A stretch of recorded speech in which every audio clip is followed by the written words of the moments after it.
자신이 부동산을 몇 채 가지고 있고 주식 배당금이 2천만 원 이상 받고 계시는 분들은 영상을 꺼주시면 됩니다. 아시겠죠? 이런 걸 볼 필요 없고 다른 영상을 보는 게 더 이득이니까요. 자, 바로 시작을 하면 오늘 영상은 제목이 연봉별 자동차잖아요. 제목처럼 연봉만 볼 겁니다. 자산 안 볼 거예요. 솔직히 미리 말씀드리면 자동차를 사는데 연봉이 중요합니까? 중요하지 않습니다. 연봉보다는 자산 대비해서 거기에 몇 퍼센테이지로 따라서 자동차를 사는 거지, 연봉이 뭐 5천이에요 연봉이 1억이에요 이걸 기준으로 자동차를 사지는 않아요. 자동차 사러 갔는데 딜러가 혹시 이 차는 연봉이 7천 이상만 살 수 있어서 죄송합니다, 고객님은 연봉이 5,700이라서 절대 불가능하네요, 이렇게 말하지 않잖아요. 그죠? 말이 안 된다는 거지. 자, 바로 시작을 해볼게요. 우선 간단하게 자기 연봉이 내가 뭐 5천이라고 생각합시다. 5천인데 집을 내가 10억짜리 살라고 해. 10억짜리를. 근데 가장 현실적인 맥스 집은 5억짜리예요. 보통 자기 연봉 곱하기 10년 이렇게 해가지고, 그래서 5억이 내가 살 수 있는 집의 맥스 값이라 생각을 하면 됩니다. 자, 자동차는 어떨까요? 자동차는 맥스 값은 뭐 제 연봉이 5천이나 가정했을 때 5천짜리 차입니다. 연봉 그대로 똑같이. 근데 현실적으로 자기 연봉의 한 50% 미만을 사요. 그러니까 내 연봉이 5천이면 2,500짜리 그 이하를 산다는 거죠. 그리고 뭐 재무설계사 이런 분들은 보면 한 35% 정도 잡고요. 어떤 사람들은 20%그 정도 잡는 분들도 계십니다. 자기 연봉의 실제 실수령 금액이 대략적으로 나와 있죠. 자, 이걸 기준으로 이제 차의 가격을 한번 따져봅시다. 우리 뭐 자세하게 따지지 말고요, 그냥 간단하게 세 가지만 보면은, 자, 차를 샀어요. 계속 유지비가 들어가면 주유비가 들어갈 거 아니에요? 주유비를 한 20만원 정도로 잡읍시다. 한 달에 20만원. 자, 그 다음에 보험비를 한 월 12만원 정도로 잡고, 그 다음 이제 기타 있잖아요. 뭐 소모품비나 뭐 주차비, 뭐 톨게이트비, 뭐 이런 거 있잖아요. 뭐 브레이크 패드 갈아야 되고 뭐 이런 거 통틀어서 그냥 한 달에 한 기타로 한 15만원 정도 잡아요. 그러면 총 금액이 한 달 동안 그냥 쏟아붓는 금액이 47만원이 나옵니다. 자, 여기서 시작을 할 거예요.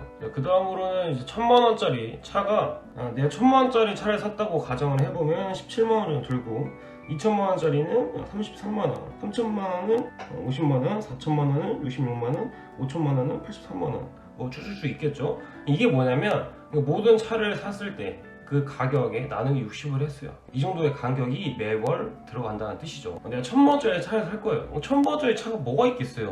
경차밖에 없잖아요. 뭐 중고차도 될 수도 있고 1,000만원짜리 많으니까. 자, 1,000만원짜리가 17만원이 들어가고, 아까 제가 말씀드렸던 47만원 있잖아요. 기본적으로 들어가는 거 두 개를 합해보면 64만원이 나온다는 거죠. 1,000만원짜리 차를 사는데 연봉이 3천이에요. 그죠? 연봉이 3천이면 보통 한 200 좀 넘거든요. 200 좀 넘는데 월 64만원이 들어간다고 생각을 하면은 이 차 유지비로만 30% 이상이 매월 들어간다는 뜻이죠. 욕심을 좀 더 부렸어. 좀 더 부려서 내가 진짜, 내가 원래 욕심 안 부리는 사람인데 내가 진짜 욕심 부려서 2,000만원짜리 살았단 말이야. 2,000만원은 뭐 얼마냐? 그럼 33만원이야. 자, 33 곱하기 47 하면 80만원이죠.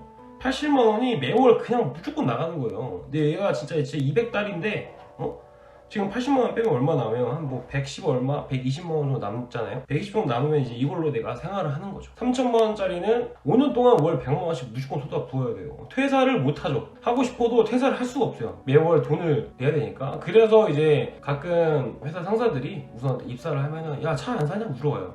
야, 차 사야지, 빨리 사, 차를. 우선 차 먼저 사! 이렇게 말을 하거든요. 장난스럽게. 이 이유가 그냥 차를 사면은 못 나가니까. 그죠? 퇴사를 하기 전에 항상 비싼 걸 사게 되면 퇴사를 못 합니다. 갚아야 되니까. 자, 우선은 자, 이렇게 된다는 거죠. 그래서 보통 뭐 회사원들, 신입사원들이 차를 사거나 뭐 직급별로 나뉘잖아요. 직급별로 연봉도 다르고 그동안 일해왔던 기간도 많이 다르기 때문에 신입사원들 보면 뭐 아반떼나 보통 K3나 아니면 뭐 경차, 티볼리 뭐 이런 걸 사는데, 그게 몰아본 사람들은, 차를 몰아본 사람들은 알아요. 생각보다 유지비가 많이 들어간다는 걸. 근데 모르는 사람들은 뭐 아반떼 이런 거 말고 최소 그랜저, 최소 팰리세이드, BM 중에서 좀 낮은 거, 이렇게 생각하시는 분들이 있을 겁니다. 있을 건데, 신입사원이 아반떼를 탄다? 정말 대단히 무모한 도전인 거예요. 아반떼를 타고 다니는 것 자체가 굉장히 무모한 도전인 거다. 이게 아반떼가 저희 대한민국에 엄청 많은 차라고 생각하실 수 있지만, 이것도 다 이제 엄청 큰 맘 먹고 사신 거예요. 이거를 뭐 나는 더 큰 차 살 거야 이렇게 생각하시면 안 됩니다. 신입사원이 연봉이 다 비슷비슷해요. 많이 크게 차이가 나는 거는 대기업 중에서도 진짜 큰 대기업이고 대부분 다 비슷합니다. 자, 이렇게 객관적으로 자산을 빼고 연봉만 보면은 살 수 있는 게 없어요. 그래서 어떤 사람이 성함은 기억 안 나는데 테이프룸인가 어디서 월급 300 이하는 차를 사지 말고 걸어 다니거나 자전거를 타거나 대중교통을 이용해라 라고 말씀을 하셨어요. 근데 이게 뭐 비꼬고 그런 댓글이 많았거든요. 근데 그런 게 절대 아니라 그냥 다 빼고 그냥 연봉만 보자면은 맞는 말이에요. 틀린 말이 아니에요. 그리고 개인적인 생각으로는 제가 옛날에 중소기업에서 알바를 했을 때 거기 사원이랑 엄청 싸웠던 적이 있어요. 뭐 때문에 싸웠냐면 차가 자산이냐 아니냐 이것 때문에 엄청 싸웠거든요. 제가 그때 21살인가 2살인가 그랬는데 저 그때 차가 자산이 아니라고 했어요. 근데 그 사람은 이제 28인가 됐었는데 아니야 28도 아니야 30 됐나? 근데 차가 자산이라고 얘기했죠. 근데 차가 자산은 맞는데 그냥 생각을 해보면은 자산이 아닌 거죠. 왜냐면 돈이 계속 들어가고 유지비도 들어가고 그 다음에 그 차의 감가상각으로 차 값이 계속 깎이고 10년 뒤면은 신차 값의 한 10%에서 한 30% 사이 정도 될걸요? 그러니까 그게 난 자산이 아니라고 생각을 한 거죠. 자산인 거는 부동산이나 뭐 금이나 뭐 이런 게 자산인 거지 자동차는 자산이 아니라고 생각합니다. 저는 법적으로는 뭐 자산이라고 하는데 그렇지가 않아요. 계속 들어가는 돈이 있기 때문에. 그러면 이 영상을 보시는 분들은 짜증을 내시겠죠. 아니 뭐 그럼 차 사지 말라는 거야? 뭐 300 이하는 뭐 다 걸어 다니고 이렇게 생각하시는 분들이 있지만 그렇지 않죠. 자기 마음입니다. 네. 제가 말씀드린 거는 그냥 개인적인 그냥 숫자만 보고 판단했을 때고 차가 이뻐요. 사고 싶어. 그럼 사세요.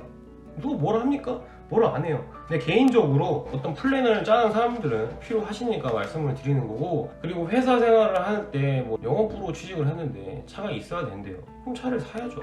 무슨 차를 사냐? 경차를 사든 준중을 사든 그건 개인 사람 마음이고 근데 필요하지 않은 직무들도 많을 거 아니에요? 그런 직무들은 굳이 차를 안 사도 된다는 말이죠. 굳이 뭐 소카 이런 거 타기도 좀 그래요. 렌트하기도 좀 그렇습니다. 차를 사야 돼요. 그럼 사시면 됩니다. 그렇죠? 제가 말씀드리는 건 그냥 숫자만 봤을 때 연봉 자체로만 봤을 때 말씀을 드리는 거고 뭐 일을 할 때나 아니면 회사 출퇴근 집이랑 거리가 멀거나 대중교통 대비 차를 타고 다니면 시간도 더 절약이 되고 그런 것도 있기 때문에 차를 무조건 안 사는 게 좋은 건 아니죠. 개인 사정에 맞게 사시면 됩니다. 네, 제가 드릴 말씀은 이 정도인 것 같고 연봉별 자동차에 대해서 한번 알아봤습니다. 솔직히 연봉별에 무슨 차를 사야 될지 이런 거를 말씀드리진 않았는데 솔직히 사이즈 보면 나오잖아요. 자기가 뭔 차를 사고 싶은 게 있어요. 그죠? 근데 유지비가 많이 나오고 독일 건데 막 부품비도 많이 나올 것 같아. 걱정이네 라고 하시는 분들은 사시면 안 돼요. 아시겠죠? 고민하고 있는 것 자체가 맥스인 겁니다. 이상입니다. 안녕히 계세요.